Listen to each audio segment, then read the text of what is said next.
Good morning, good afternoon, good evening, wherever you are. Remember, you have greatness inside of you. Welcome back to another video of the ABS Daily News with your hockey coach, your coach Frenchy. Today, episode number 146. What do you have with the menu coach today? We have a lot. Honestly, ABS final roster. I'm going to talk about Jonathan Drouin today. I'm going to talk about Martin Saint-Louis today, the coach Frenchy corner. And then I'm going to talk about the salary cap of the Montreal Canadiens. Remember, guys, when I make this video, it's always during the practice of the Montreal Canadiens, so I don't have all the update about who is going to play or what Martin Saint-Louis said after the practice during the morning. So I apologize for this, but at some point I have to do the video a little bit earlier. I just want to share with you the reason why sometimes I don't have the last update, what's going on during the day. Anyhow, let's dive in and talking about the first subject of the day. So the first subject of the day, guys, is the AB roster final I want to talk about. And the first thing is about the salary cap of the Montreal Canadiens. They are at 92.69 in 4. Then after that, you have to take off the salary cap of the Carey Price because you know he's a long-term injury reserve. That brings them at the bottom of this graphic, guys, 82,194,166. This is the reason why Arber was down to Laval for 1 day. What they tried to do, any team in NHL, guys, they want to try to get close to the total of the 82.5. More close you are, better it is. One of Montreal Canadiens going to announce today, they're going to send Paul Biron at the long-term injury reserve. That opened up at $3.4 million. And then Arber can be added inside of this salary cap. And now the Montreal Canadiens, honestly, they're going to be about $79 million.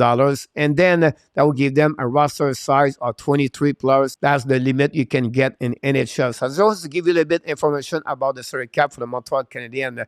The next thing I want to talk about, guys, is the final roster. Many of you already know about this. I make a video yesterday late to give you a little bit more information. Like I said, on the defenseman, you don't have the name of the Arber yet, and it's going to be added. The rest of the forward are exactly who they are. 14 forward for the upcoming season, 7 defensemen with Arber, and then finally 2 goaltender. The biggest question, like I said, there's injuries they have already, unfortunately, for the Montreal Canadiens. I just want to give you the practice happening yesterday morning, Monday. It was Caulfield, Suzuki, and Anderson together. Dak with Monahan and flip players, Hoffman and Drouin. Gallagher, Devorak with Sarkowski. Finally, Pitlick, Jake Evan, and Dadonov, Levitt sharing with Pesada.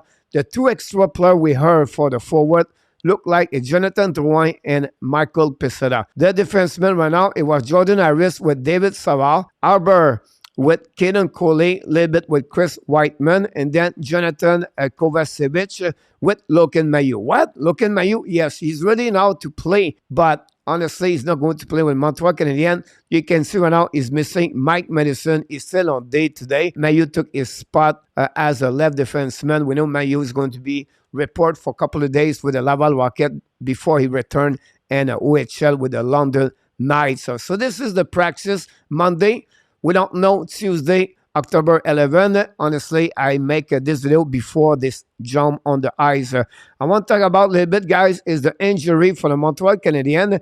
They have Henneman. They was announced he was going to be missed for over 6 weeks. Edmondson back on the ice, but no time about him. Madison is look like on the treatment still day to day. This is a little bit red flag for me. Armia look like a minimum 1 to 2 weeks, and then we know Byron and Carey Price are going to be now on the long-term injury reserve. If you want to know how this works on the long term, the minimum the player have to be is 24 days or 10 games of the schedule. So that's how he can be removed of the long-term injury reserve usually. Now, because it's the season start tomorrow, I want to share it for the Montreal Canadiens, by the way.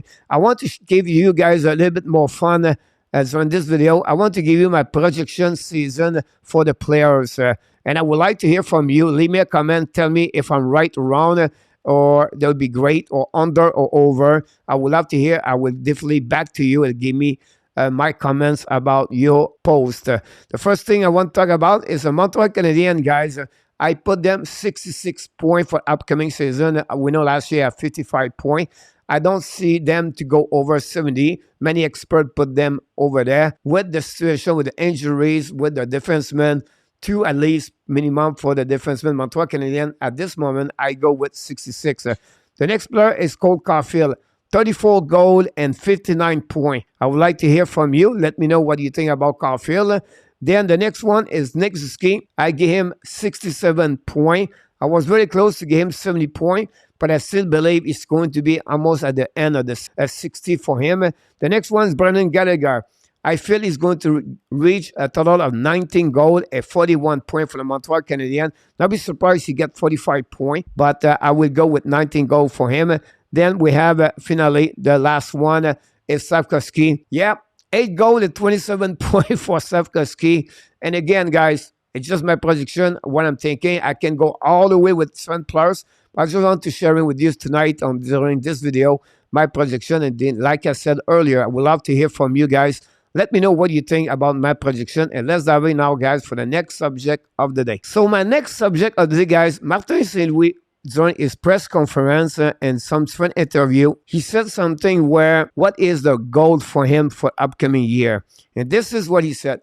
Patience is a part of the development and growth, and I'm aware that sometimes results can test your patience. But to me, it's just sticking to what I believe and our plan, and the plan is to grow of your or our young players. That's what I want to share with you guys, because already some of you is going to be not very patient. You're going to expect them to win game, and then you're going to a little bit to become crazy. I just said, listen, guys, it's not about winning this year. It's about to grow those young players inside. So the word grow and development is all about. This is the outcome of the Montreal Canadiens for the season 2022-2023. So this is the case for the Montreal Canadiens. We'll see what's happening. But again, patience is the key of the Martin St. Louis for the upcoming season. Let's dive in now, guys, for the next subject of the day. So the next subject of the day, guys, is about the Coach Frenchy Corner. I have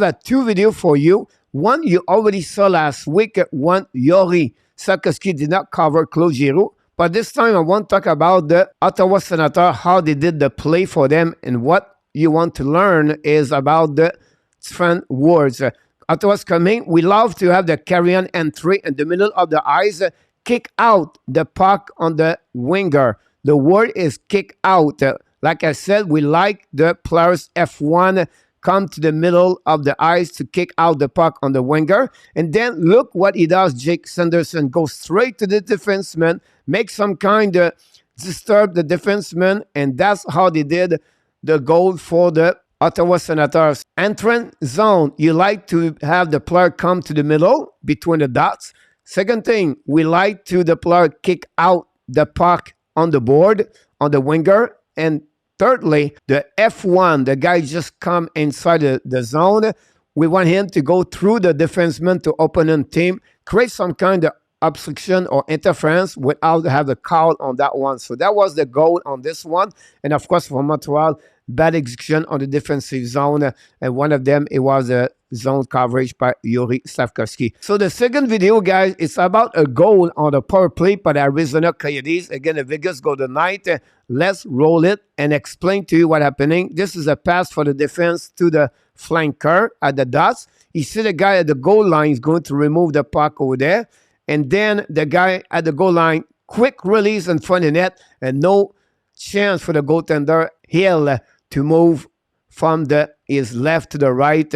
And it was a tic-tac-toe, honestly, from the Arizona Coyotes. Let's see again the play. The defenseman passed the puck to the flanker.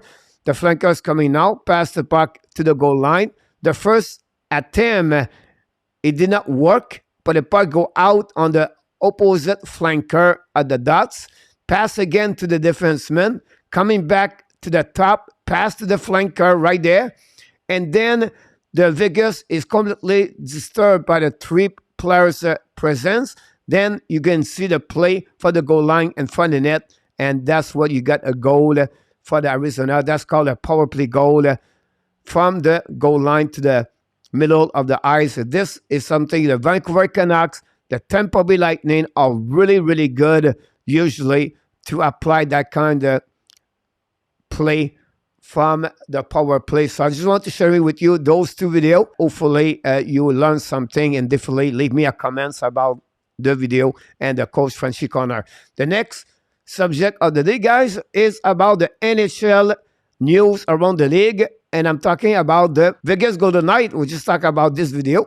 They signed Nick Hague for the 3 years at 2.294 AAV. Why not 2.3? Because they try to respect the salary cap. And this contract guy was already done a couple of days ago. In my mind, they was just waiting at the last minute of the roster Monday to be sure they go under the salary cap with him and the lineup. This is a done deal for him. A great salary, and I think he's a defenseman underrated in NHL, by the way.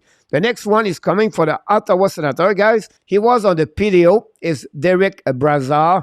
He got a 1-year contract. I don't know how much money he got. I'm sure it's under $1 million. So the veterans, Brassard, born in Montreal, have a contract for 1 year with the Ottawa Senators. That's conclude, guys, all the news around the league and NHL. And then I want to finish with something here. I'm going to create some kind of controversy, but I'm going to ask you this one. I want to talk about Jonathan Drouin. A lot of fans at Montreal does not like him because he's not committed to push all the time if possible. I don't know. I'm just sharing with you guys about Jonathan Drouin tonight and ask this question. Are we too hard about him? Can we let him play 10 games before we judge? Can we see what he looked like during the season? It's exhibition game, guys. Exhibition game. And we want to put him on the waiver. We want to trade him. We want to put it down. We want to send him in Laval Rocket. Exhibition game. Do you know how many players around the league have 0 points and you have 1 goal? That's only my question to you guys. Are we too hard on Jonathan Drouin? Leave me a comment. Tell me what you think about Jonathan Drouin. And that's complete, guys. Another episode of the AB Daily News. Here we go. A lot of subject today around this video of the AB Daily News. But of course, before we leave, we invite you. Don't forget to subscribe. Sharing this video. Please click on the likes. Leave me a comment. I respond for each one of them. And of course, remember, you have greatness inside of you. Have an amazing, blessing day, everybody.